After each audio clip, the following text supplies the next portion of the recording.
Artigo 5 da Constituição Federal. Inciso 6. É inviolável a liberdade de consciência e de crença, sendo assegurado o livre exercício dos cultos religiosos e garantida, na forma da lei, a proteção aos locais de culto e às suas liturgias. Inciso 8. Ninguém será privado de direitos por motivo de crença religiosa ou de convicção filosófica ou política, salvo se as invocar para eximir-se de obrigação legal a todos imposta e recusar-se a cumprir prestação alternativa fixada em lei.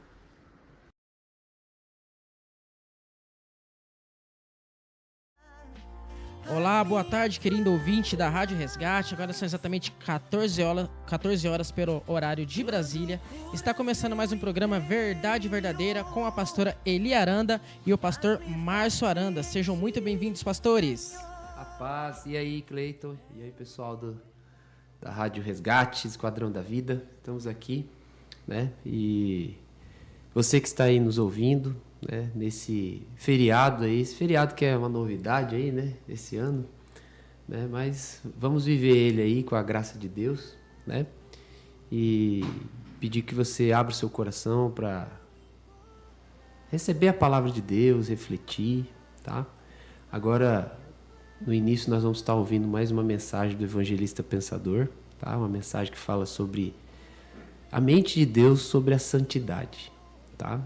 E aí vamos estar ouvindo essa mensagem para iniciar e depois a gente vai estar aqui discorrendo, refletindo, falando sobre a palavra de Deus para esse dia, tá bom? Vamos lá para a mensagem. Aqui é o evangelista pensador, pensando um pouco sobre um versículo da Bíblia, meditando nele. Ele é muito forte, muito profundo, muito poderoso. Está lá no livro de Hebreus, abre a tua Bíblia aí, 12, verso 4. Na luta contra o pecado, vocês ainda não resistiram até o ponto de derramar o próprio sangue. Ou de dar a própria vida, né? O que quer dizer isso? Do que ele está falando? Aqui é sobre o pecado do cristão, quando aceita Jesus Cristo. Deus perdoa os pecados dele. Não quer dizer que ele foi liberto do pecado. Perdão é uma coisa, libertação é outra. Aqui está se referindo aos cristãos que não é liberto do pecado. Que não busca o crescimento espiritual para ser liberto do pecado. Que continua no pecado voluntário. Mas Jesus perdoa 70 vezes 7 ao dia, perdoa. Se você pedir perdão, ele te perdoa. Mas o que acontece? Qual é o propósito de você ter nascido de novo? Qual que é o propósito cristão, a responsabilidade do cristão quando aceita Jesus? É crescer em Deus.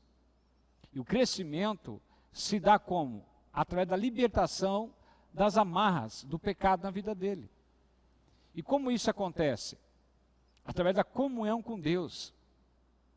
Então o que ele está dizendo é o seguinte: os cristãos deixam tudo para depois. Não busca ser liberto do pecado, não busca, fica só confiando no perdão, que é tremendo, né? Mas não busca um crescimento. Ele não está resistindo até o sangue. O que quer dizer? Ele não está, imagina você numa luta, imagina você num vale tudo, né? Só que ali está o pecado e você. É uma luta até a morte, é isso que o texto quer dizer. Você tem que lutar até a morte contra o pecado. Está entendendo? É como se você fosse lutar agora, dependesse dessa luta de viver ou morrer. A importância, isso é figurado, gente. É a importância que você tem que dar para esse versículo. A importância que você tem que dar para o crescimento espiritual, para a tua libertação do pecado, que você deixa sempre para depois. Como é importante. É importante você ser liberto do pecado. Não somente perdoar, mas liberto para o teu crescimento. Para o teu crescimento. Por quê? Qual que é a vantagem de ser liberto do pecado? A vantagem é que Deus vai começar a se manifestar na tua vida na terceira dimensão. No mundo que você vê, Deus vai se tornar real para você depois. Ele se torna aqui dentro real primeiro, depois se torna ao exterior real. Ele te liberta do pecado, depois ele começa a fazer milagres na tua vida, milagres visíveis, na tua saúde, na tua vida financeira, na tua vida familiar. Ele começa a operar. E para você ser cheio do Espírito, esse é o caminho. A libertação de todo o pecado faz com que você seja cheio do Espírito. O próprio Deus te dá a condição. É Deus que te dá a condição. Por isso é crescimento espiritual, de você ser liberto do pecado. Então, qual que é uma das condições? O jejum, a oração e a meditação na palavra. A oração em línguas, passar tempo orando em língua, passar tempo todo dia, separar um tempo para ler a Bíblia, para estudar todos os dias. Jejuar 2, 3 vezes por semana. Então isso vai te dar crescimento espiritual. E é aí que está, dessa forma você vai estar resistindo até o sangue. Vai estar lutando contra o pecado na tua vida. E esse pecado pode futuramente te destruir. Além de esfriar você espiritualmente. Porque Deus não vai se manifestar para você. Deus não vai manifestar o poder dele na tua vida exterior, fazendo milagres extraordinários. E aí na vida do crente, e aí o crente começa a ficar desanimado. E para que servem os milagres? Para incentivar o cristão a crescer mais e mais em Deus, a demonstrar Deus para o mundo. E é um benefício para o crente também, o seguidor de Jesus Cristo. É um benefício. Então, sem santidade ninguém verá o Senhor. Ninguém. Nem as bênçãos de Deus. Amém? Então, busque esse compromisso, busque esse entender que quando você aceita Jesus Cristo, a primeira missão da sua vida como cristão é vencer o pecado que está em você. Não é fazer o id, lá fora pregar o evangelho, não. É vencer o pecado que está dentro de você. E quando você deixa isso para depois, eu mesmo deixei muitas coisas na minha vida para depois. Isso me deu muito problema. E é o que vai te dar muito problema. Então, a solução é o certo. Se eu pudesse começar tudo de novo. Eu ia aceitar Jesus e toda a minha carnalidade ia identificar. E o que eu ia fazer é só me preocupar em vencer minha carne, os meus pecados. Através da oração, da comunhão, do jejum, buscar ser cheio do Espírito. Acabou. Era o que eu iria fazer de novo. Se eu pudesse começar de novo, faria. Mas também não é tarde para você que não fez como eu, foi fazer depois. Então é importante isso. Por quê? Porque aí Deus se torna vivo para a tua terceira dimensão. Não só na quarta dimensão, mas na terceira dimensão Deus se torna vivo. Um dia eu explico para você sobre quarta dimensão, terceira dimensão, que é a quarta dimensão. Então, Deus se torna vivo. Resumidamente aí, é o mundo invisível da quarta dimensão. E o mundo visível que você vê é da terceira dimensão. Tem que aprender, senão você não vai poder, vai ficar com curiosidade, né? Então, é necessário você crescer espiritualmente. Você aí que tem que ser um pensador. Você que não se preocupa em vencer o pecado. Para começar a vencer o pecado, você tem que olhar com os olhos de Deus. O que Deus pensa acerca do pecado. Pedir para Ele libertar você, é Ele que liberta. E Ele te dá as condições. Que o alimento do Espírito é a palavra de Deus. É ler a Bíblia, passar tempo, ler mais, estudar, pedir para Deus revelar ela, se tornar vivo dentro de você. Orar para isso, jejuar para isso. Aí você é liberto do pecado. E eu digo para você, não vou falar que você não vai ter problema, mas você vai ter o sobrenatural. A diferença de um crente que não tem o sobrenatural de Deus constante na vida dele. De milagres sempre na vida dele. Qual que é a diferença? Qual que é o problema do cristão que tem e o que não tem? Ou melhor, a diferença do que tem os milagres constantes e o que não tem. É o que não tem os milagres constantes. É o cristão que deixa para ser liberto o pecado sempre depois. Não resiste ao sangue. E o crente que tem um milagre constante é aquele que está buscando crescer em Deus, ser liberto do pecado e é liberto do pecado. Esse tem milagre constante na sua vida. É o que você está precisando. Amém? Que Deus abençoe você. E fica essa mensagem do evangelista pensador. E vamos nos tornar o quê? Pensadores. Lembre-se, a palavra de Deus, a única que pode revelar para você a Bíblia é o Espírito Santo. É o Espírito de Deus. É o único que pode guiar você na santidade, a qual eu disse aqui. Um abraço a todos vocês, que Deus abençoe a todos vocês, em nome do Senhor Jesus Cristo. Amém. Mais uma mensagem do evangelista pensador, né? Uma mensagem muito esclarecedora, rápida, mas direta. Muitas vezes a gente não consegue apreciar a mensagem, né? Mas uma mensagem, vamos dizer assim, curta, ela é bem específica, leva a gente a pensar num alvo só, né? Numa orientação só. Mas hoje nós estamos só aqui no programa. A pastora Elisandra está aqui. Pode se apresentar hoje aí de novo, pastora Elisandra. Então, boa tarde aos nossos ouvintes queridos, aqueles que nos ouvem agora ao vivo, a todo o pessoal da comunidade Cristo é Resposta, os nossos amados irmãos que também estão aí em nossa companhia nesse momento. Então nós vamos estar mais uma vez, né, pastor Márcio, conversando sobre a palavra de Deus, compartilhando. E lembrando que sempre quando nós compartilhamos a palavra, nós somos os primeiros a aprendermos, queridos. Então nunca pense que quem está no altar é superior a você. Isso é muito maravilhoso de nós pensarmos, né? A natureza humana, ela pertence a todos. E todos nós, em diferentes níveis, estamos num constante aprendizado, né? Eu sou a Eli Aranda e quero compartilhar a palavra do Senhor com você. Eu gostaria de pegar, inclusive, carona na mensagem do evangelista pensador. Uma palavra muito propícia. As pessoas têm problemas. Você que está me ouvindo aí agora, você tem circunstâncias na sua vida que você está em busca de uma resposta, de um desfecho. Você está buscando uma sabedoria e creio eu, espero eu, que você esteja buscando essa sabedoria do alto, né? De Deus. Então você está buscando uma sabedoria para resolver a sua vida, o seu problema.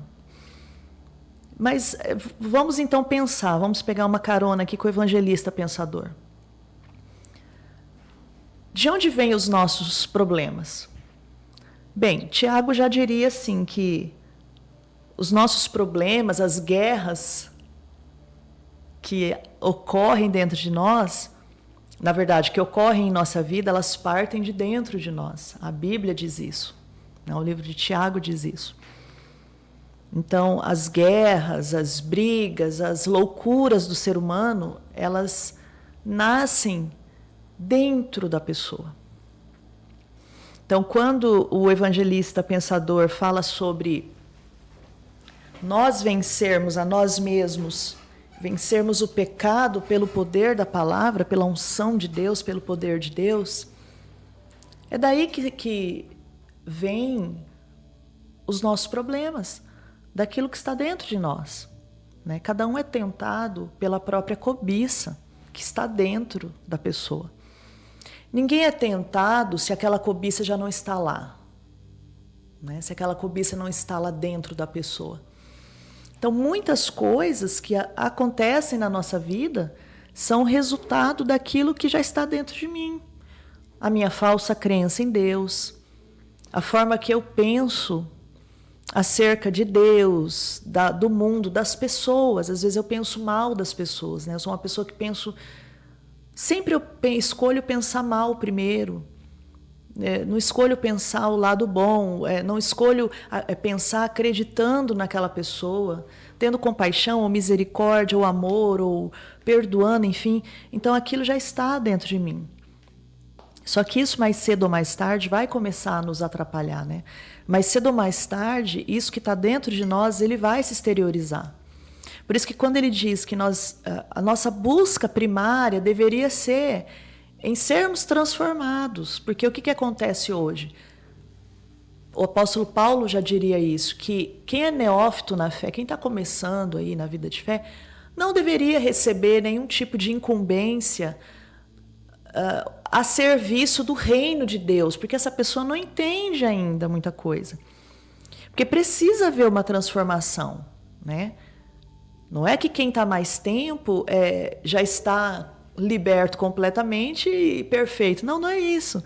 Mas precisa-se haver um preparo, precisa-se haver um trabalhar do Espírito Santo. Onde, pastor Márcio? No caráter da pessoa. Porque quando a gente vem, queridos, para a presença de Deus, cada um vem com toda a sua carga do passado. E aí eu vou repetir, muitos dos problemas que a pessoa está passando, muitas vezes, aquilo está dentro dela. Ela precisa vencer aquilo em Deus. Ela fica tentando a solução do problema que ela acha que é o problema, mas a raiz está lá dentro. A raiz está dentro de nós. E é esse trabalhar invisível do Espírito Santo. É um trabalhar invisível, é um trabalho como a semente quando é lançada na terra e que nós não vemos o que está acontecendo ali embaixo. Tanto que a Bíblia diz que amanhece, anoitece e a pessoa não sabe como. De repente ela olha lá, aquela sementinha ela saiu da terra. Mas a metamorfose, o que aconteceu lá dentro da terra, foi um processo de morte da semente, de renascimento da semente e de uma nova vida sendo gerada para que ela possa cumprir a missão dela, dependendo da semente que ela for, né? Então, muitas vezes a pessoa foca no problema e isso aí destrói a pessoa, né? Porque o problema fica cada vez maior. Mas não basta a gente falar isso. Eu tentar aqui dar uma motivação psicológica. Olha, pare de pensar no problema como se o problema não fosse existir, né, gente? Pare de olhar para o problema que ele naturalmente ele vai se diluir, se dissolver no ar, assim. De repente, alguma coisa vai acontecer. Não, eu vou precisar fazer a minha parte. Algo vai ter que acontecer da minha parte. Se fui eu que cavei aquele problema por conta de algo no meu caráter que é errado, e eu reconheço isso, a partir daí eu já tenho um projeto de vida. A partir daí eu tenho um porquê, eu tenho um propósito de vida. Eu preciso me deixar ser transformada. Eu preciso deixar a palavra operar dentro de mim. Eu preciso deixar o Espírito Santo me convencer. Pastor não convence ninguém. Marido não convence esposa. Esposa não convence marido. Pais não convencem filhos. Só o Espírito de Deus convence acerca da verdade, da justiça, do juízo de Deus. Né? Então eu peguei aí a carona no evangelista pensador, porque ele foi muito pontual, ele foi cirúrgico, ele foi no ponto. Ele foi no ponto. Muitas das tristezas que a pessoa sente são fruto da falsa crença dela, da falta de fé que existe dentro dela, a incredulidade gera tristeza. Porque é como se o meu espírito nascido de novo, ele não nasceu de novo para descrer de Deus. O meu espírito nascido de novo, ele nasceu de novo para que ele creia no provedor de vida para ele, que são as coisas do espírito. E quando eu não entro nesse lugar, eu continuo sendo uma pessoa natural, consequentemente incrédula, consequentemente racional demais, o meu espírito começa a se entristecer. Aí, às vezes, a pessoa ela vê uma tristeza que ela não sabe de onde. Ela fala, por que essa tanta tristeza?